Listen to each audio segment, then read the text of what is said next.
Literally देव पाण्यात ठेवले म्हणण्याचा अर्थ असा आहे की माझी आई सतत लँड झाली का, टेक ऑफ झाली का, कारण शेवटी एवढी मोठी दुर्घटना जी झाली आहे ना त्याच्यामुळे सगळ्यांचे मन हादरलेले आहेत किंवा एक टेन्शन लोकांच्या मनामध्ये आहे. सकाळी 10:30 वाजता मी निघणार होते हेलिपॅडकडे, म्हणजे विमानतळावरूनच हेलिकॉप्टर टेक ऑफ होणार होतं.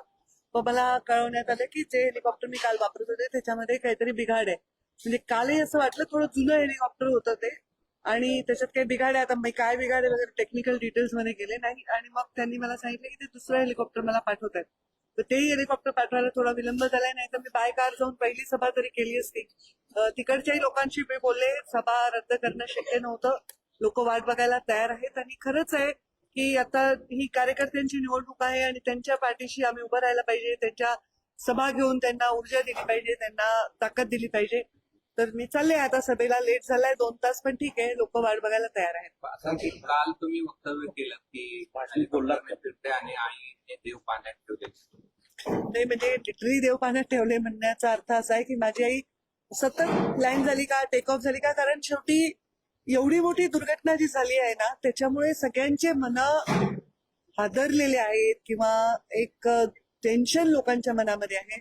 असंख्य कार्यकर्ते मेसेज करत होते, ताई विमान वापरू नका, ताई हेलिकॉप्टर वापरू नका. पण आता त्याला पर्याय नाहीये, शेवटी आम्हाला जास्तीत जास्त ठिकाणी पोहोचायचं आहे.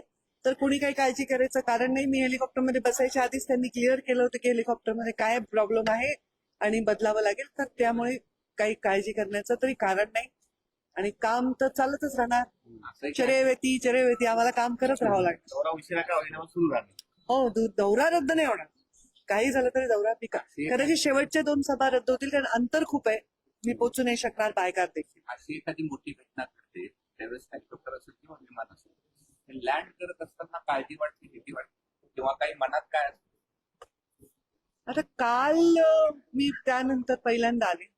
खरं सांगू का, जेव्हापासून अजितदादांचा अपघात झालाय, निधन झालंय, तेव्हापासून मी क्षणोक्षणी हाच विचार करते की त्या सर्वांवर जे विमानात होते त्या लोकांना त्यावेळी काय वाटत असेल, त्यांनी किती भयानक ती भीती किंवा यातना किंवा ते भय अनुभवलं असेल. माझा स्वभाव आहे तो जास्त त्या खोलात जाऊन विचार करत होते. फार आमच्या घरात सर्वजण आम्ही खूप व्यथित आहोत, लहानापासून मोठ्यापर्यंत. आणि मला वाटतं महाराष्ट्रात बऱ्याच लोकांच्या घरी हेच चित्र असेल. अत्यंत वाईट वाटलेलं आहे लोकांना. तर नवीन नवीन काही दिवस हे वाटणार आहे भय सगळ्यांना की अरे बापरे काय बिघड, म्हणजे माहीतच नाही. ते माहीत झालंय की असंही होऊ शकतं.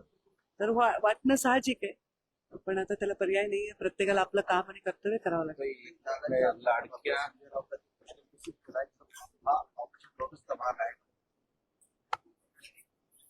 मला याचं काय उत्तर द्यावं खरंच कळत म्हणजे I have no words to even express तेवढ्या तसे विचारही मला करतात.